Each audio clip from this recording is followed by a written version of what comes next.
Luis gave me the opportunity to return, and we returned in the midst of the most violent time he had the state. It was very shitty to see how so much blood was spilled in a city. It was something that we saw far away, but we were already stepping on those brains, seeing dismembered bodies, those narco messages, hearing the wailing of the patrols, 49 torsos abandoned in San Juan Cadereyta, 52 dead at the Casino Royal, 30-something dead in the Cadereyta prison, 50 dead in Topo Chico. One would like to tell you, this one impressed me more, but there was always one that impressed more. They all impressed more. On am the author of the note in which they linked Diego with Erica's mom. Who was going to dare to publish that Diego and Erica's mom were in a romantic relationship? For me, it was something worthy of a report, and one wrote it, and it became a whole media show. But one also made the mistake of persuading Diego's dad that Erica was also guilty in some way. Bunny's case is incomplete. So simple. So simple. It's an accident. There is no evidence to suggest that there is a person involved in the death of that girl. We know Victor Badillo, an experienced freelance journalist from Nuevo León. This is in the north of Mexico, with an impressive career in some of the most prominent media in this country. He has covered shocking and scandalous cases that have shaken the Monterrey region, earning both admirers and critics. So on this occasion, Victor joined us to share some of his most notable experiences and anecdotes. Don't miss this fascinating testimony in today's video.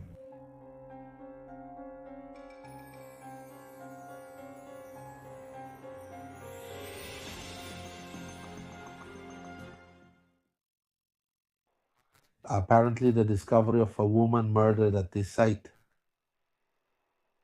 The announcement, well, on this occasion, it was not seen by this woman. The circumstances of her death are unknown. The only thing we know is that her death is classified as a violent death. We are going to cover what is happening at this time, and what we are finding right now is a shooting attack at a bar in the municipality of San Pedro. Yes! My boy is not well, but thank God one now have a place. I'm going to have a place to cry for my girl. Thank you, Mother. My name is Victor Eduardo Vadillo. Journalist, lawyer one. I'm 24 years old, making news in Nuevo León, in Mexico, and internationally. And well, one started from over there since the year 2000 doing photography. Photography that was published, police photography that was published in the El Norte newspaper and pages of Grupo Reforma. Although Mexico is considered one of the unfortunately most dangerous countries to practice journalism due to the shadow of organized crime that has affected the country, Victor Badillo started in this world when this wave of violence did not yet exist, that hostile environment where hundreds of Mexican journalists have faced threats and risks. When one started in this, there was no cartel war, there were no criminal groups operating in Nuevo León. They did exist in other states, but specifically not in Nuevo León. One knew at that time that Only one cartel operated in Nuevo Leon, and it was the cartel of Joaquin El Chapo Guzman, who operated in Nuevo Leon through his allies, which was Arturo Beltran, who was the one operating in Nuevo Leon, and also La Barbie. All of them had a group of men who showed no signs of violence in the state more than a struggle between their distribution. One parallel to working in the media, worked in bars. One in those years, one worked as a waiter in some establishments where one even became the manager of these places, of these businesses. And it was very common to see guys related to organized crime arrive, but for us as waiters or employees of these bars, it did not represent a fear, it was quite the opposite. We celebrated the arrival of these men because these men,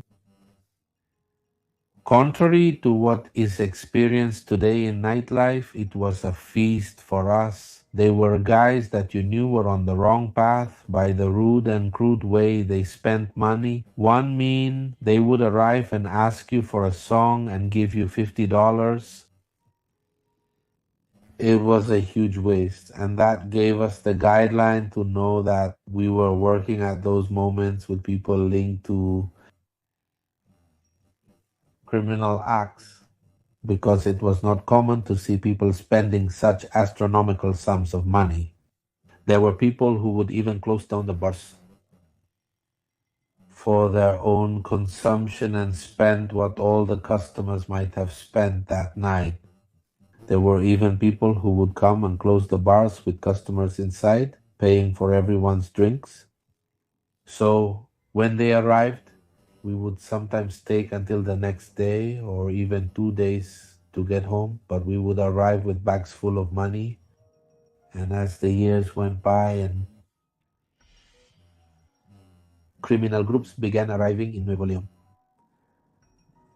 we realized that this story of organized crime in the state, at least in the impact it had on the bars, was changing.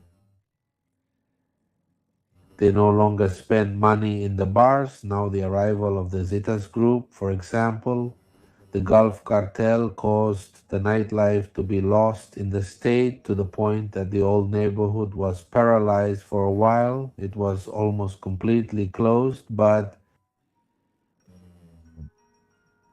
they no longer came and spent. Now they forced the bar owners to hand over the bar's profits. The alcohol, even to the point where one worked at a table, even demanding that they bring them women for free. So the nightlife began. One suffered the harassment of organized crime, of the government that knew that a lot of money was moved in the bars, and together they began to destroy the nightlife in Monterrey. Customers in a Monterrey, Mexico neighborhood were attacked by an armed gang who opened fire on them last night. Then 20 people died at the scene, with 5 more hospitalized.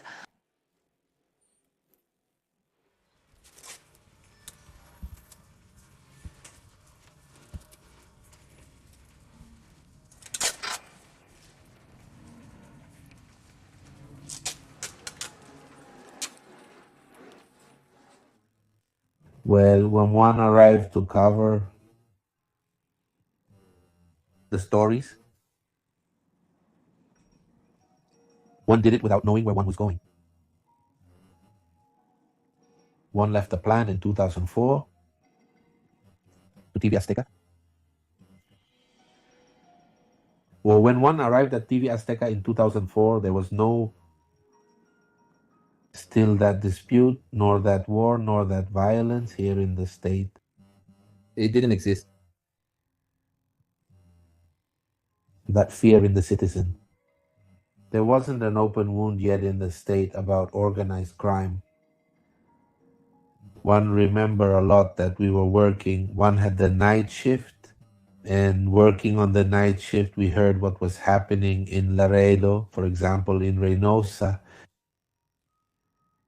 And sometimes we colleagues would say how one would like to cover a shootout here, and since there weren't any here, we even went to Laredo at night when they reported shootouts to cover violent events in Tamaulipas because those kinds of situations didn't happen here. It wasn't until 2006, 2007 when the situation of violence began here, and that's when the presence of organized crime began to increase. The first event that one remember happens in the municipality of Anahuac, where a group of criminals confront some municipal police officers from Anahuac, and the news was that one of the gunmen from over 150 meters away had shot a policeman in the head. And that's what the newspaper El Norte highlighted like the boom. One thing that to the criminals, the media made them famous because one remember that note they highlighted a lot. How was it possible that a hitman had such accuracy and they made so much, but so much show? To that shot that hitman had made against that police officer, that people started to read those letters, those paragraphs, and began to fill with fear because they started to say that the Zetas, the lead group, and that it was pure military training, and wow. So everyone was saying, no, it's the one we're facing, isn't it? Where are we going? And it also served to intimidate his rivals, and it also served to intimidate police officers because soon the police corporations were totally infiltrated. Unintentionally, we were already involved in a coverage in which we could no longer back out. Fortunately, in Nuevo Leon, what happened or what happens in Tamaulipas never happened with journalism, or what happens in Sinaloa in journalism, what happens in Michoacan in journalism. Here until this moment, we have been free. In 2010, we had a very harsh harassment from organized crime, specifically from the leaders who were operating at that time. We suffered the disappearance of my colleague Gamaliel Lopez and Gerardo Paredes, reporter and cameraman for TV Azteca, and one believed it was the most dangerous moment we lived through in history of recent journalism. At that moment, everyone panicked. They attacked Televisa with grenades. They attacked multimedia with grenades. We were threatened on our phones, but it was something that you couldn't leave, nor could you. You couldn't back down, nor take refuge because you felt trapped on all sides. The best thing you had, your only weapon, was to keep going on the screen giving news. Being visible was the only thing that left you with the guarantee of continuing well. And that's why we follow those criminal groups. They were bothered that we mentioned them by their names, that we revealed their names and the cartels they worked for. One time, around 5 in the morning, one was arriving at TV Azteca. One ran into my boss, Luis Padua. He already had the newspaper and said to me, "Look, Badillo, this note is awesome." It had been a confrontation, pursuit, and overturning that had disrupted all life downtown. Some vans had overturned, and it was a spectacle. It was a tremendous spectacle.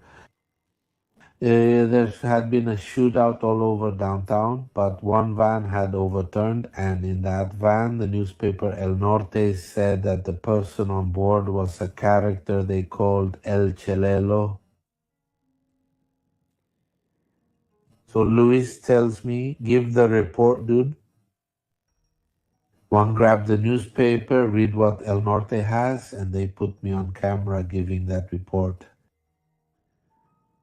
When one go off the air, one receive a call on my Nextel from a number. We identified those numbers as American numbers. And we already knew that that kind of people use those kinds of codes in Excel.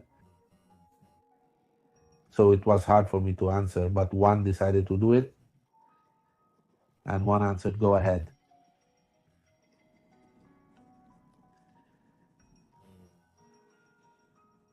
The guy gave me names of my daughters, my wife, where one lived, what school my daughters went to. He told me everything about me. He knew everything about me from that guy, and he said he was going to cut off my head and leave it for my wife there on the porch of the house, and all he wanted was that one would never repeat his name again. So, and then one leave with the speakerphone on, one remember they go to commercials, and one run to the studio with Luis, and one put it on for him, the radio, so he can hear what they are telling us. Then Luis, in a moment of desperation, says, get on and say you are being threatened, and says you are really stupid. I'm not going to do that. So then one start chatting with that guy for a while. And the guy was telling me after a while, oh, one don't know, 30, 40 minutes of threatening me. He tells me, you're the bastard one have talked to the longest. Everyone else hangs up on me and blocks me, and one want to meet you in person. One want you to come out so you can shake my hand. No, one I'm going to be crazy. So what one do is one leave and go straight to the ministry. One leave the channel and go to what is the ministry building arriving. At the ministry there inside was a colleague, Clemente Almaraz. We had a press room there at the ministry. One walked into the office and Clemente was sitting in a chair. Just like that damn skeleton, it scares more. And one tell him, dude, they're threatening me. He says, don't mess with me. And then that dude calls me again and says, look, asshole, one hate people. What did he tell me? He called me a gossip, but one don't recall his exact wording. One saw where he was, one jumped out of there, oh shit. And Clemente gets up from the couch, jumps and tells me, jump, dude, jump. One mean Clemente didn't want trouble, he just wanted to be far from me, so one move and talk to him, and one stand at a door, and as if he was watching me, he says, Jump out of there. one said, oh well, the clown got me. Then one leave the ministry. When one leave the ministry, he keeps threatening me. It was a very frustrating thing for me, hearing the voice of that bastard, everything he told me, everything he threatened me with, and in the end, he wanted to see me, but one always refused. And we ended the call that day. That same bastard spoke to all the police source reporters and threatened them all. To everyone. For the note we had published.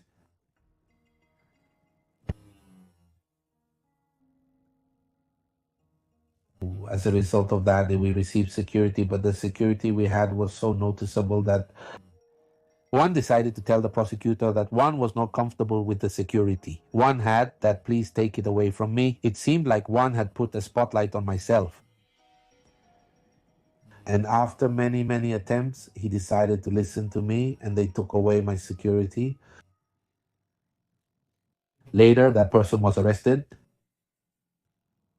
He was taken to jail. He was in Tamaulipas. Then he was transferred to a high security prison, and there he died. Episodes of violence not only affect journalists, but also their loved ones. Children, wives, parents, and siblings. The constant threats and the shadow of death made many wonder if it was worth taking that risk. Was it fair to put those they loved most at risk for the sake of pursuing a story?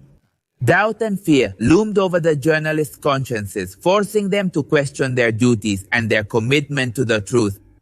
After That, one quit. the channel, at some point, one managed to stabilize emotionally and decide to quit. Clemente had been invited to work in a public administration in a fairly quiet administrative position. So he told me he was going to be the boss. He told me, resign, dude, come with me.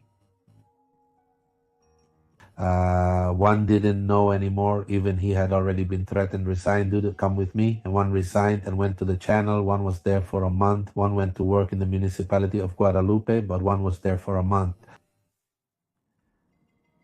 Dude, you can't live without making news. It's something like that. It leaves you. An addiction is something you can't live without. One mean. You have to be doing it to feel good. If not, one can't rest a day. For example, one can't rest a day because one feel weird if one am not doing it. One can watch a movie calmly, maybe two movies at the same time. One ends and then the other simultaneously.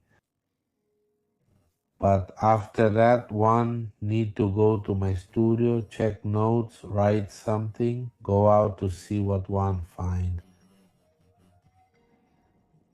One can't stop doing it. And One return to TV Azteca. At Info 7, we seek journalism that serves the people. Victor Badillo, with more than a decade of experience and regardless of the danger, exposes crime with his special investigations. We want you to know. At Info 7, we are with you. We are with you. Luis gave me the opportunity to return, and we came back in the midst of the most violent time he had. The state. It was very shitty to see how so much blood was being spilled in a city. It was something that we saw as distant, but we were already stepping on its. Seeing dismembered bodies, those narco messages, hearing the howling of the patrols. Suddenly, it became something very shitty for the mind. One remember in 2011, one had already left TV Azteca, one leave in August of 2010 from TV Azteca, but in September of that same year, one am hired by the American Network Cable News Network in Spanish to do the same, the police coverage, and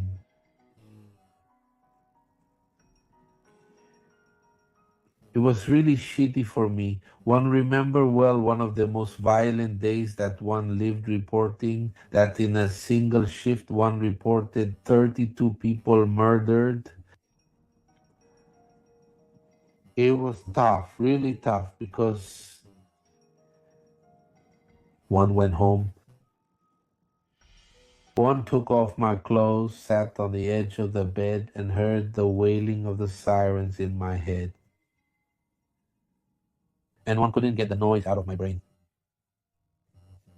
From the wailing of the sirens, one laid down, one wanted to close my eyes, and one couldn't get the noise of that wailing out. Of the siren that announced there was an emergency and they had to be there. And one thought one was going crazy. One don't think one could stand it again. Going through the same thing. One thing, just like all those families who lost a loved one, all those families that were somehow hurt in the worst period of violence in Nuevo Leon, one also have a scar because one can no longer see blood, one no longer approach places. with the morbidity of seeing a body. One no longer want to see that, one continue doing journalism, but one don't need to see a bloody body, nor do one need to see a photograph of a mutilated body. For me, that is not journalistic. We changed that era. It provoked us or brought us as a consequence to modify the way of doing journalism in the police coverage or crime news. One no longer run if they tell me there's a shootout. One don't mind being the last to arrive. Exclusive stories are over. What matters is to seek the best information and publish the best information, even if I'm always behind the yellow line. After witnessing countless crimes, it seemed that Victor Badillo's sensitivity would have been numbed by the harshness of reality. He himself mentioned having reported multiple homicides in a single night. However, which case impacted him the most? What story moved him the most and made him reflect on the violence that plagues our society? Look, there are many. For me, the most important issue one have is the disappearance of my colleagues Gama and Paredes.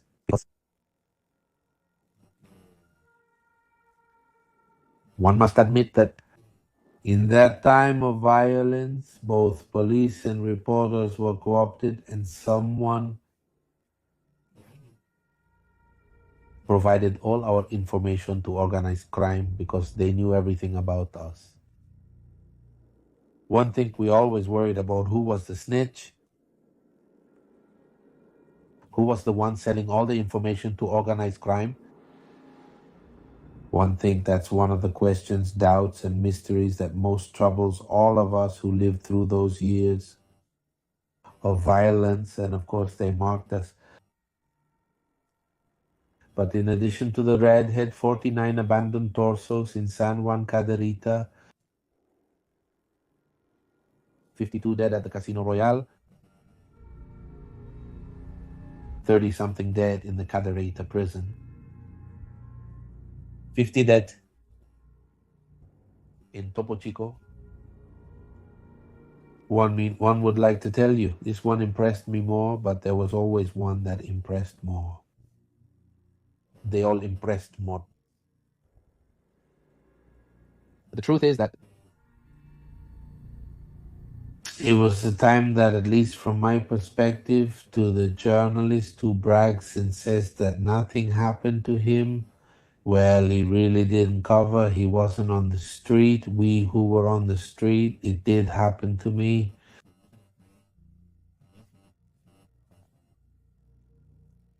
And one don't want to see more dead, no. One don't want to have it exclusively. One don't want to be the leader. And look, one don't know why without wanting to be that. Today, for example, when I'm sitting here with you, because somehow what one do, what one write attracts attention, but one don't want to be there on that line. There are many cases that impacted me. One, remember one day, a lady spoke to me and said, "Victor, there's a man crying there by the river." She said he killed his son. Oh, damn. In the North Zone, over by Tupo Chico, one called a ministry friend before they were judicial, and we went to see him, and there he was, crying that he had killed his son, standing in the river, and he was looking for him. And this guy starts to approach him, and the dude tells him that he had hit him, and that he had fallen, and that he had died. And we went to his house, and indeed what he was narrating, there it was. This man, his wife, worked in a house in San Pedro as a servant, and she would come home every 2 weeks, and he would stay to take care of their children. The boy was crying at home, and he,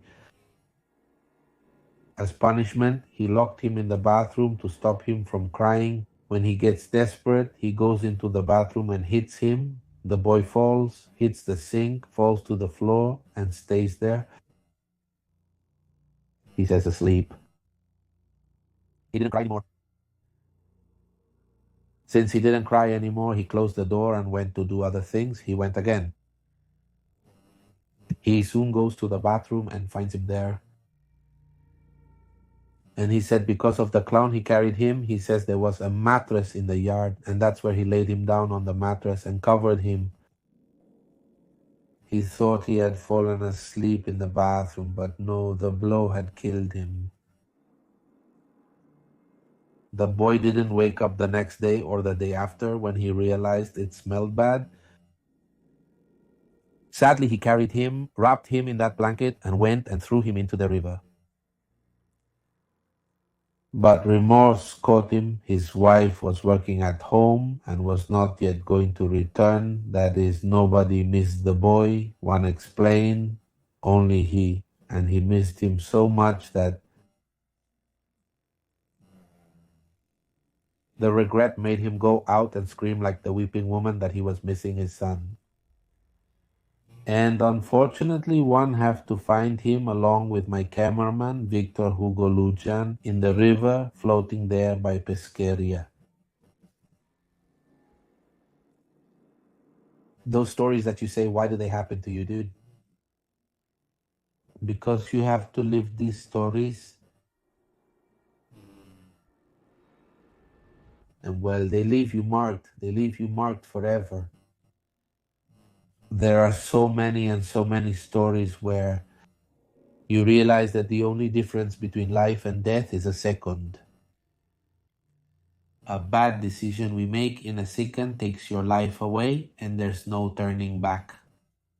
You made a mistake, you didn't know how to analyze your next move, your second of life,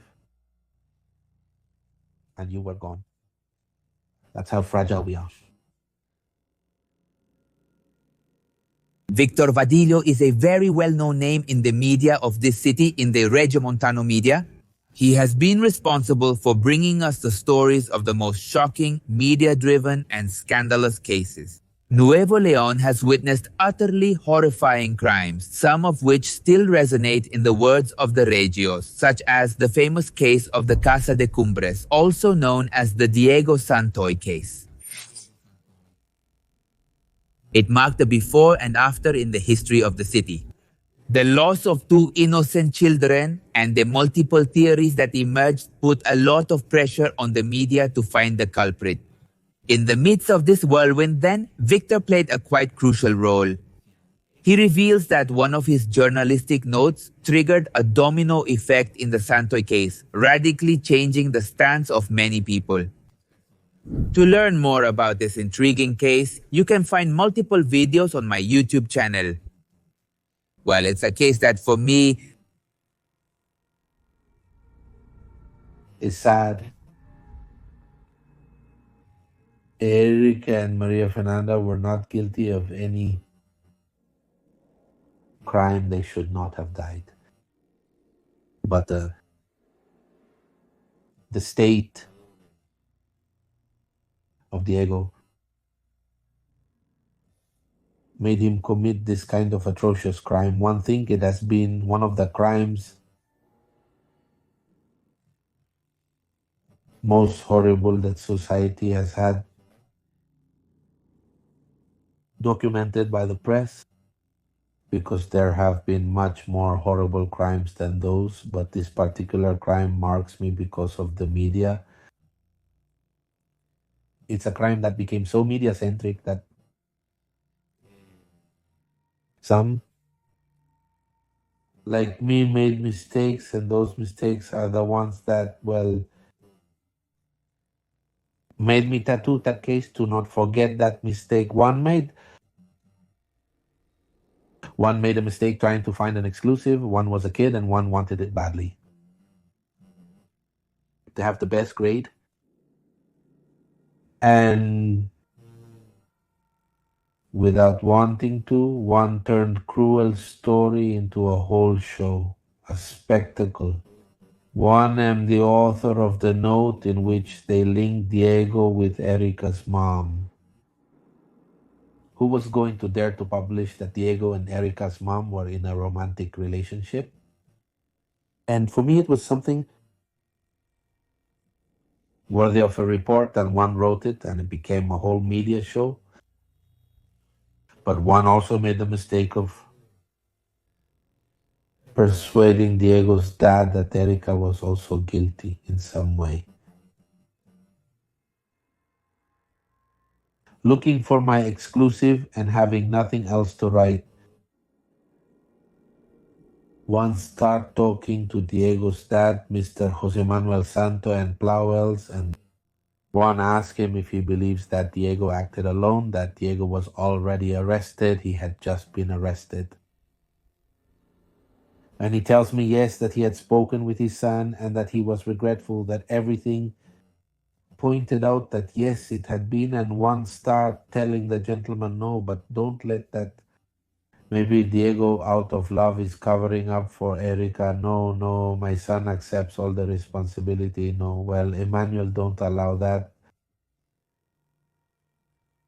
After all, one was very insistent on the theory that Erica was responsible or co-responsible for the death of the children. And Jose Manuel kept telling me over and over again, no, no, no, no. One was a night when one went to his house to try to interview him. One interviewed not him, his wife. But one remember when one got to his house, my colleague was also interviewing the wife. So one had to wait. And when one saw that my colleague, Jose Ramirez, Pepe Ramirez, from Televisa was there, one thought this guy's going to screw me over. He's going to take the good interview. And one got into that game of seeing who's the toughest. And that's why in my crazy little head, this idea came up that if one managed to persuade them to tell me this one of one would bring the best grade, but that day Mr. Jose Manuel Santoy didn't buy it that day. The next day in the afternoon, it was night when one went. The next day in the afternoon, the lawyer spoke to me. Then the lawyer from Santoy tells me I'm going to resign from the case. Why? Because they are asking me to do something that is not ethical for me, and I'm not going to do it. And that's all I'm going to do. Well, that's fine. And then Raquel appears, and Raquel comes up with the theory that Erica was also guilty, and one realized that they had both the story, and it became a mess that everyone knows. And the truth is that one covered the case so much that one ended up being disgusted by that case to the point that one asked my information boss, Elizabeth Juan Carreño, not to put me to cover that case when Aldo Fassi, who was the deputy prosecutor at that time, forced me to see the evidence against Diego, forced me. There wasn't something agreed upon, ended a press conference on a Sunday. That was a press conference where they offered 70 pieces of evidence that incriminated Diego Santoy. And at that moment, the reporter who was leading the voice of the case, and one don't want to overdo it, but the one who questioned the most, the one who did it the most, one was one of them. One asked him about the 70 pieces of evidence. To Deputy Prosecutor Aldo Fassi, when the conference ends, we go out and Aldo's bodyguards tell me, go, one Eli want to talk to you. So one go back and tell my cameraman, come on. He tells me, no, you alone. One told him, no, not you. One, I'm leaving. And they finally let both the cameraman and one in. And Aldo, in a funny way, tells me, you've got a lot of guts to be causing trouble. But one want to show you something. He had a laptop on his desk. And one already knew what he was going to show me. And one didn't want to see it. One don't know. One already had a feeling about what he wanted to show. So one said, no, one don't want to see anything. He said, no, yes, you do, asshole. More so you get an idea of what you're talking about. And one turned to the cup and he shows me the image of Maria Fernanda. Do you see the groove she has in her neck? The girl had a badass expression on her face. There's a movie that reminded me of that. I'm not sure if it's The Girl from the Ring, where they find a girl in a closet and her face is all scrunched up because she was so scared to see that entity. Well, that's how Maria Fernanda was. Her little face was all moved, like scared, with her eyes wide open and with a quite deep groove in her neck. So he told me the groove she has was made with that rope. And that rope, to have made that groove, they used one, don't remember how many pounds he told me of pressure, so many pounds of pressure to be able to make that groove. Those pounds of pressure can only be applied by a weight greater than 75 kilos. Scientifically proven that in the scene of the crime, there was only one person who weighed more than 75 kilos, and that was Diego Santoy. There's no doubt that only Diego killed that girl. And he shows me the image of the boy. You see the boy, damn it. He had a sunken cheekbone. One side had been broken from a punch. The cheekbone, that the blow he had on his face could only have been inflicted by a weight above 75 kilos. And the scientific conclusion they came to was that it was Diego's fist that had buried the knife with such a blade in his back. What had penetrated the knife with force was another force, another simple physics mechanic. There are not just two murderers. It's one murderer, and his name is Diego Santoy Riveron. But if one showed these proofs, Aldo Fassi told me, 5 minutes later they killed Diego in the penitentiary. Believe it or not, we also have to take care of him. The most compelling evidence they had about the Peñecos family's crime, the prosecution kept it to preserve Diego's life in the penitentiary. But when one found out, one left the case. One realized one had made a mistake. And it's a mistake that one have regretted all these years of journalism that one have. Diego is the killer, there is no other. There are many more emblematic cases like this from Monterrey, Nuevo Leon. Like any big city, crimes are not overlooked, not even the most extreme ones. Those where things seem to be taken directly from a horror movie. The Andromeda case, for example, is one of them. A woman who took the lives of 2 of her 3 children and then tried to take her own, which she did not succeed in doing. She is currently serving a 56-year prison sentence. It's quite a sad case because it involves the need to be seen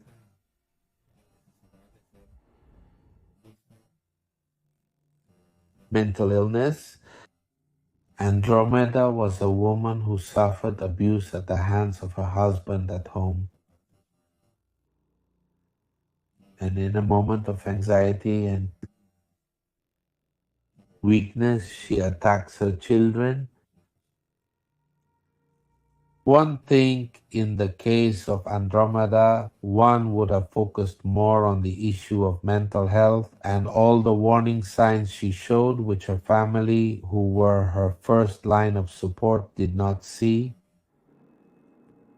Because a woman in that state finds it hard to confess that she's going through such a situation, but the close family should perceive it, and one thing that led her to commit this horrible crime.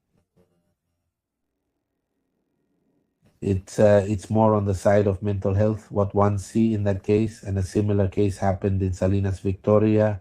A woman in the same situation from San Luis Potosi kills her children also because of a love disappointment.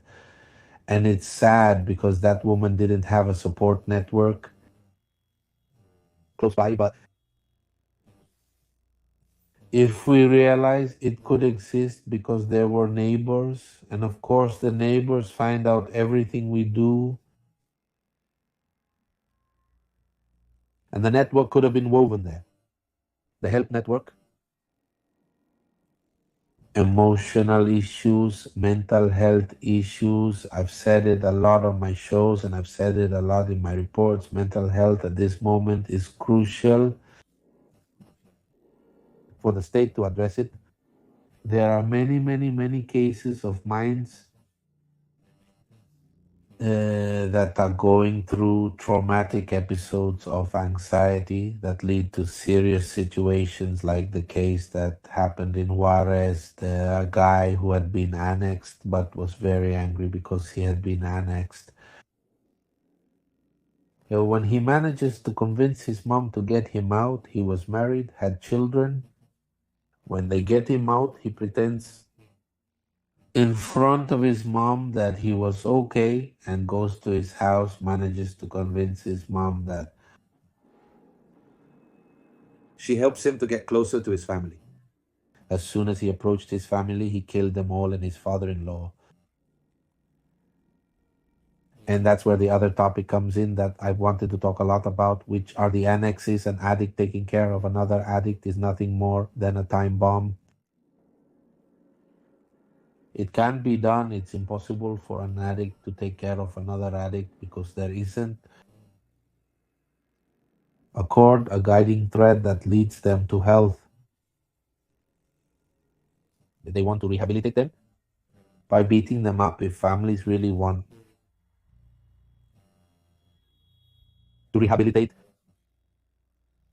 their relatives, well, how sad, because governments don't care about these kinds of people and don't open spaces to rehabilitate these kinds of people, but they should exist because it's a public health issue. One of the cases that also caused a stir was that of Devani Escobar, which shocked Mexico in 2022. The 18-year-old girl disappeared on April 8, 2022 in Monterrey in Nuevo León after a night of partying with friends. On April 22nd, 14 days after her disappearance, the body of this young girl was found in a water tank at a motel on the Guadalupe Highway. There were many speculations that it had been a femicide, while on the other hand, the prosecution claimed it was an accident and the girl fell into the tank. The investigation was criticized for being slow and lacking transparency. Devani's family and activists accused the authorities of not taking the case seriously. But the questions are, was it a femicide or was it an accident? It's an accident. It's just that Bunny's case is So simple. So simple. It's an accident. There is no evidence to suggest that there is a person involved in the death of that girl. There is nothing. It's an accident that this bastard Mario Escobar, the girl's uncle, used as a benefit to benefit from the death. One mean, and he's profiting from this girl's death. There's nothing behind, hidden, strange. There's no scientific evidence to lead them to believe that anything strange happened to Devini. Everything is properly documented. Everything. There's not a single loose end. There's nothing. There is nothing. So much so that the case is already over 2 years old. It's with the Procuraduría General de la República or the Fiscalía General de la República. And according to my sources, Mario has already been told the result. And Mario was given the opportunity to decide whether to make it public or not. Here, with 6 months that the prosecution had the case, Mario was shouting that they had taken too long and was asking for federal government intervention. He has been in Mexico for 1.5 years now and he hasn't shouted anything. But he already had a position to run for a deputy. He has his armored truck with his bodyguard. He already retired from the Department of Education, where after this case, they promoted him to a higher position. And with that position, they retire him. That is, they increase his salary and retire him with the higher salary. One mean this bastard, he and his wife, the best thing that could have happened to them is that Teban died because they fixed their life. And if someone dares to say that it is a femicide, one can invite even up to a public ministry agent, of course, the one who doesn't have access to that folder, right? But one can invite him to debate. And for all that you present to me, one will have an answer. Because one studied that folder, all the pages, everything that was sent to Mexico City, one have studied it all. But one also have the testimony given by the special prosecutor who is handling the case in Mexico City, the femicide prosecutor who is handling the case in Mexico City in the Senate of the Republic, saying that the scientific investigation of Eben's case, which was done by the prosecutor's office of Nuevo León, is impeccable. It means that he is not debating anything. So what the prosecution provides as evidence is compelling. Nothing. Nuevo León is the first place in femicides throughout the Mexican Republic.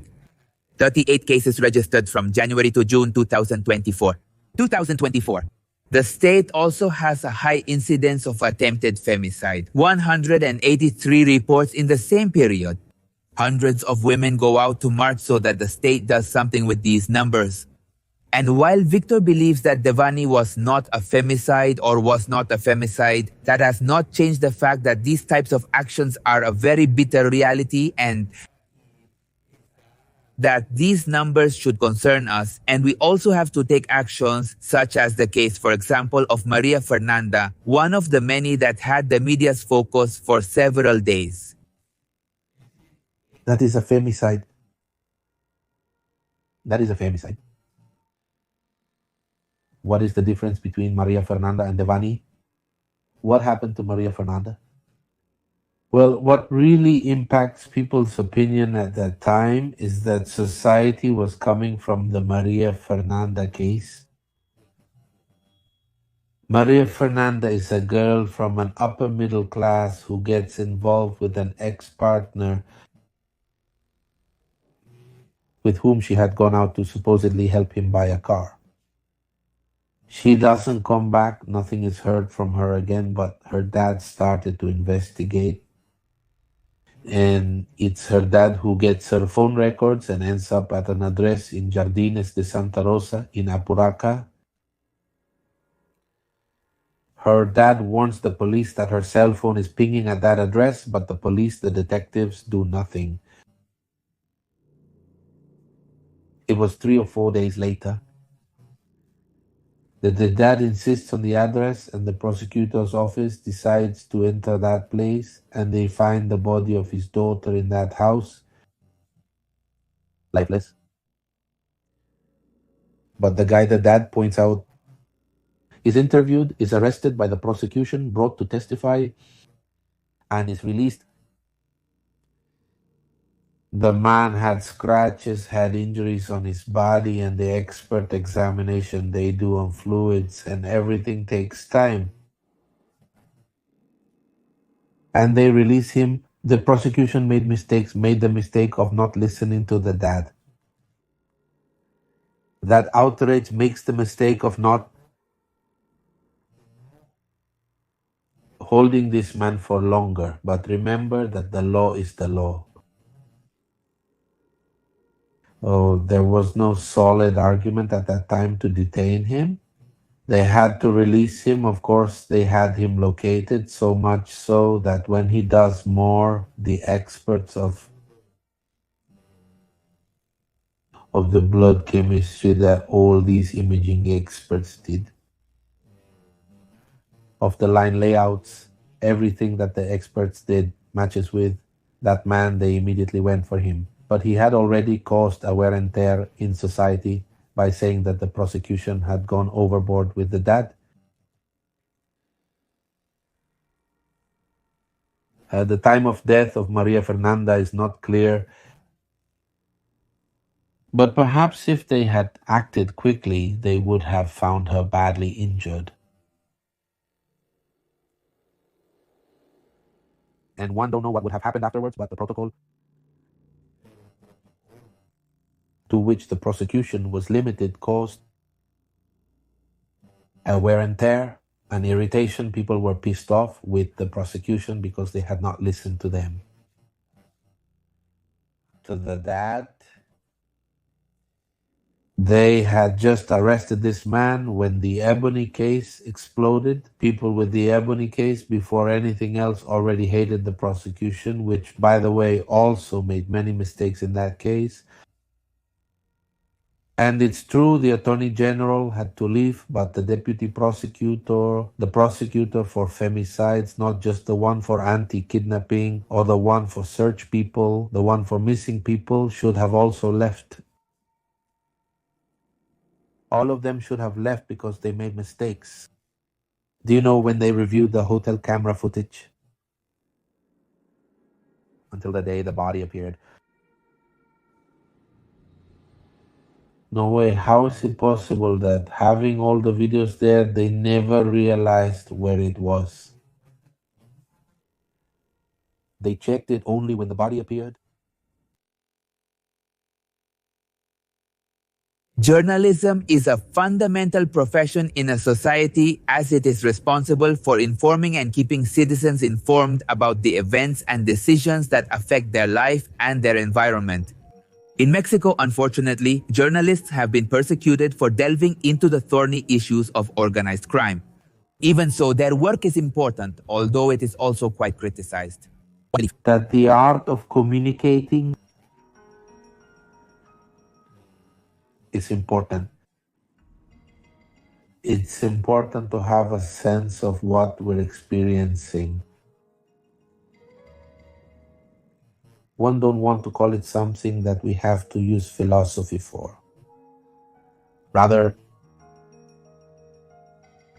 we try to bring to the public the tangible fact and not the intangible. And if we have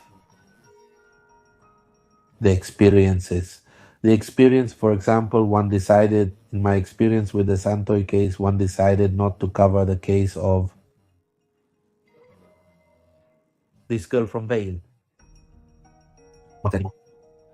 Not anymore, because the subject was contaminated. Everything was contaminated. No one believed in what one reported because there was so much misinformation in the environment that one was putting myself at risk then. Even if you have the tangible subject, if you use something, if you put romance into this, you're going to screw it up. We usually report tragedy. What kind of romance do you want to put into this? No, nothing, asshole. If it's already a tragedy on its own. And then one believed communicating with the tangible fact is our responsibility. For Badillo, the journey still continues with his projects and his passion for journalism. But despite the bitter moments that this profession leaves, he will surely have some positive experience to share. One day, one arrived to a crime. A guy had been killed inside his house in a popular neighborhood. But when one arrived, it was a market. There was a market, a small market. To get to the house, one had to go around everything. So one went around everything and one stopped in the middle of the street on a street that was already cordoned off. So one drove as far as my truck could go and one stopped. To my right, there was a house with an open door, and sitting on the doorstep was a child. And when he sees my labeled trucks, he sees my truck and shouts, "Badillo! Badillo has arrived," as if someone of great importance had come. So one get off and go and greet the child. Hello. And a lady comes out and one say, "Excuse me." And the boy starts talking to me. What happened is that a boy came in with a gun. One was downstairs with the dog. And my mom came in. She was selling at the market, but my dad is a heavy drinker and he hits my mom a lot. A boy entered with a gun, went upstairs where my dad was in the bathroom and shot him. The boy was the son of the man who had been killed. But one knew you were going to come to that. One knew you were going to come. One was waiting for you. No way. The boy starts to cry when he tells me that the dog jumped on him and shot him. He didn't cry for his dad. He cried for him, for the dog, because they had killed him. Oh, dude, it's beautiful that a child keeps you in his mind, but it's sad that it's in that way. One don't understand why there are so many children who follow me today. It's incredible. Yesterday, one arrived at a restaurant, a stall to have dinner. One parked my van in 10 minutes. One attended about 4 people who came with children because the children wanted to take pictures with me. What does a child do watching my content, dude? No way. One can say how beautiful, but also how sad. What a big responsibility then. Well, it's a bittersweet feeling that one think it's the most beautiful thing that has happened to me, but also the most subject. No man, well, one have projects. One think when I'm going to die doing reports. One hope that God gives me health, that he opens doors for me. And one hope that the projects I'm undertaking are now group-oriented. Go well for me and let's go for it. One have a paranormal show on Fridays and one have already established a political program on Wednesdays. Terror grips the city. On my social media. Anyone can find me as Victor Badillo on all platforms.